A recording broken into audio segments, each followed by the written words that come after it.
We are Ole Miss Rebels.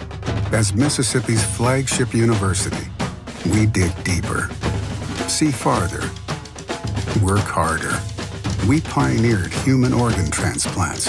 We helped prove Einstein's theory of gravitational waves. We are conducting life-changing research that solves the problems of today. We are Ole Miss, transforming lives and the world. Welcome to the POMcast with Stephen Willis. Now we're going to do things a little different. We are going to provide an honest look at Ole Miss athletics for the fan, by the fan, and of the fan. That is what we do. Hell be to me. I'm just kidding. Tune in for some Ole Miss sports news. We're going to give it to you straight. Yeah, right now. The POMcast starts now. It happens now. Holy cow. Listen to me. It's starting. Well, it's going to start right about now. Good morning, good morning, good morning. Welcome to the POMcast on this Tuesday morning, on this wet Tuesday morning in Central Florida at the palatial Central Florida Studios. Thank you so much for joining us today.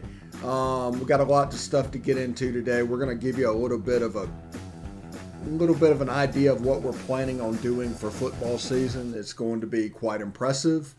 We're going to talk a little bit about football. I think Dink Jackson is not on the roster due to personal reason. We'll explain how that could shuffle around and where he potentially would have ended up and all that stuff right here. So that's what we're going to go over today. Pretty good show. Pretty busy show. Always stuff going on, even in the doldrums of summer. Thank you very much for joining us. I am Stephen Willis.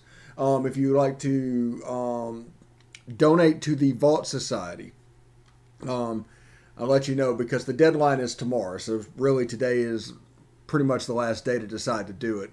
It's a 5-year commitment of support with a $5,000 minimum per year donation.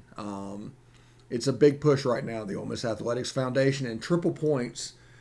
Basically, there's a level of triple points that go towards seating and priority seating and all that stuff, and there's a selected group of like parking at non-home ticketed games, like neutral site games, like the Louisville game coming up in on Labor Day. If you have any questions about it, you can go to give2athletics.com. That is give2athletics.com. It is the Vault Society. It is the big push right now of the Ole Miss Athletics Foundation. If you'd like to watch the podcast, and judging by the numbers, a ton of you guys are, you can catch us on Twitter at the Stephen Willis. You can catch us on Twitter at the Rebel Walk. Facebook is facebook.com/POMcast. or facebook.com/The Rebel Walk. You can catch us at both those locations. We're on YouTube at Positively Ole Miss. Subscribe, hit the bell. You'll not only know that we're streaming, you'll know what we're streaming about. Also on Facebook, follow us. The same rules apply. You'll know not only that we're streaming, you'll know what we're streaming about. Both of those will help you out. That's the benefit of following versus liking on Facebook. And we're also on Twitch at Positively Ole Miss, all one word. For audio only, we don't really push the pod, but we like to have one because we want to give you guys options. You can listen on Google Podcast, Apple Podcast, Stitcher, SoundCloud, Spotify, iHeartRadio, TuneIn Radio, and Pandora. Basically, any other minor podcatchers, we're also on them. But if we list them all, it's only a 30-minute show. So, welcome to the show. I've started doing numbers for June just out of curiosity. We still have a couple of shows left to go over that. But we have a chance. I don't know if we'll do it, but we have a chance to go over 50,000 views for the month of June, which that's an obscene number. And second place is in the mid-teens. That shows you the separation. Second place is in the mid-teens. We're up near 50,000 views. So thank you very much for that. The next two shows could get us there, but if we don't, we're going to finish somewhere in the ballpark of 50,000 views for the month of June. and that includes this show. There will be another POMcast, and I think that'll be about it.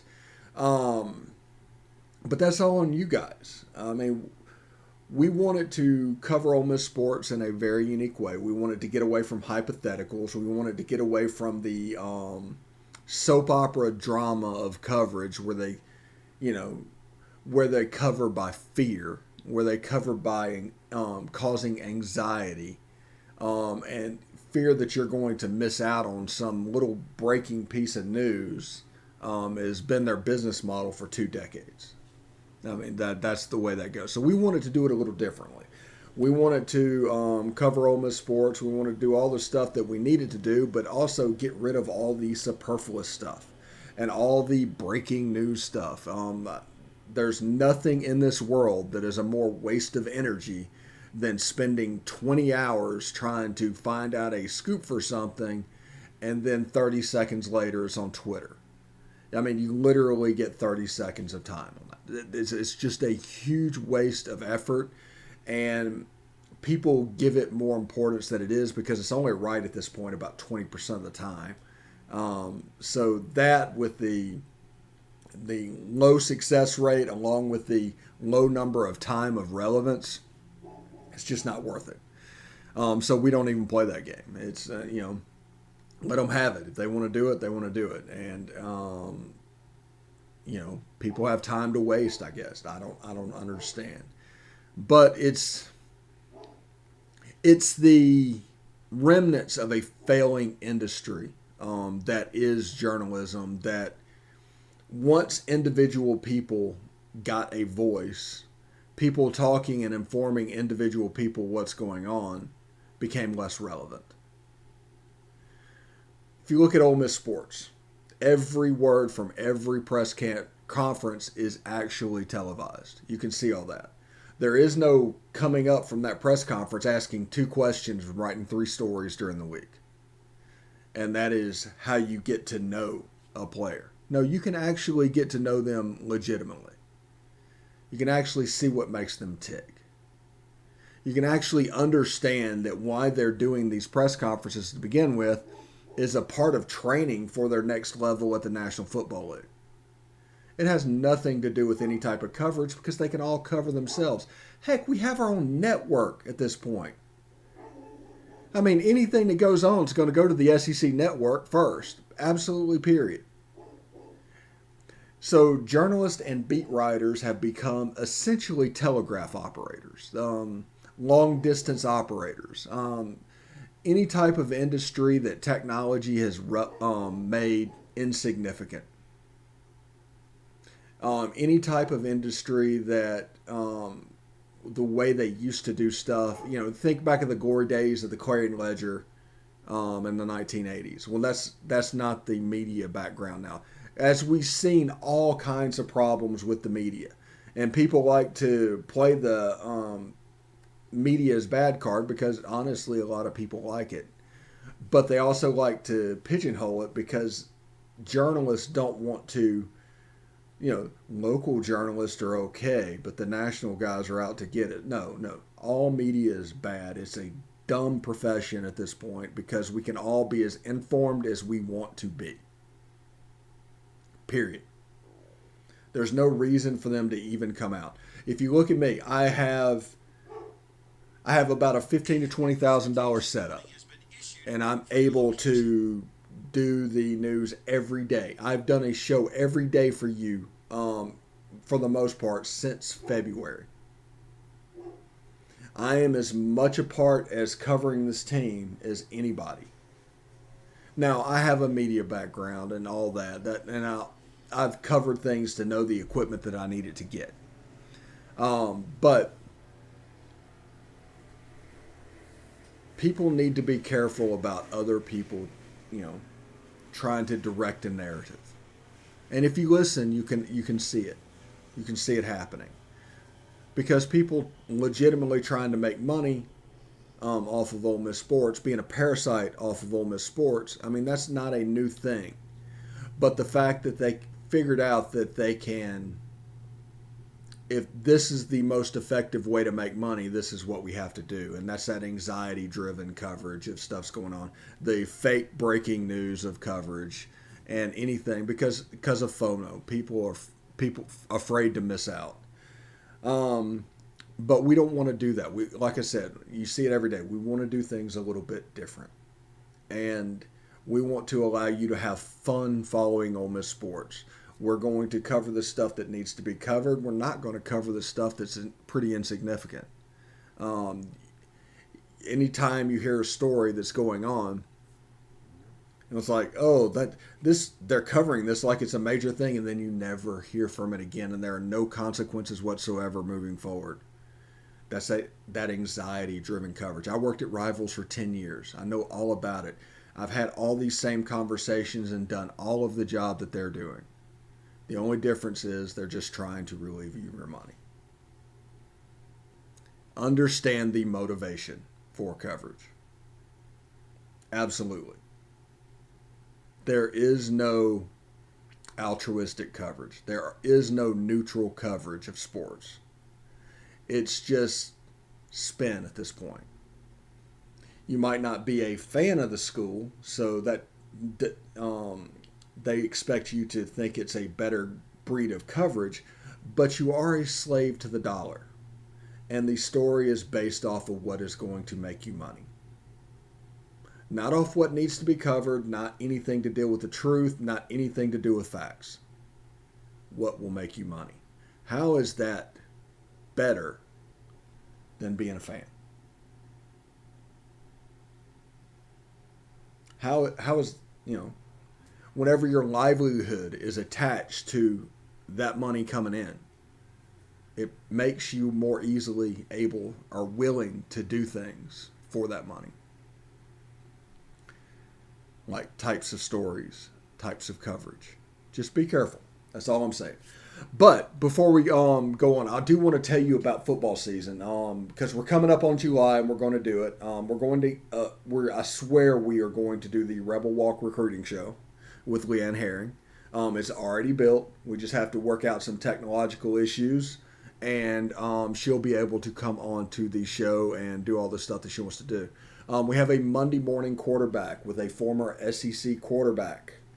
Well, a former Southwest Conference quarterback. But for the now, he's an SEC type quarterback. But he played in the Southwest Conference back in the day. I think he played for, was it Emory Ballard at A&M? I don't know. We'll have to ask him about that when he comes on. And he's going to break down quarterback play in the SEC and specifically at Matt Corral. We are going to do a preview and a reaction show of every week's game. So that's 3. Plus the recruiting video, that's 4.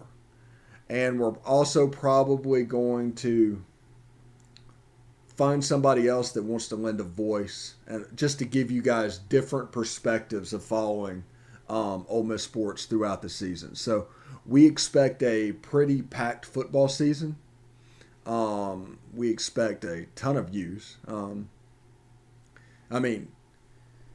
We haven't had a view under 1,000 views since the Super Regional. Think about that.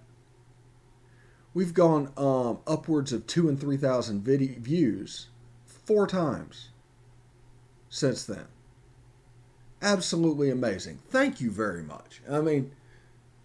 It's just amazing how many people want this completely unbiased coverage.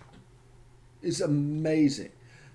We do a story and everything, anything that goes on, and we stick to Ole Miss sports. It's absolutely amazing. We keep our videos under a half hour, so time commitment isn't an issue. It's great. It's great that it's really working, and I'm just really excited about it working. So thank you very much for that. We are going to take a short break. When we come back, we're going to talk a little bit about Ole Miss sports, and then I'll probably give you a couple minutes back, honestly, today. So this Tuesday morning, a wet Tuesday morning from the Palatial Central Florida studios, and we'll be right back.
Welcome back to the POMcast. I am your host, Stephen Willis. Thank you very much for joining us. We will move on in just a second to Ole Miss sports, but I do want to tell you about the Rebel Walk. Evelyn and her team do a fantastic job.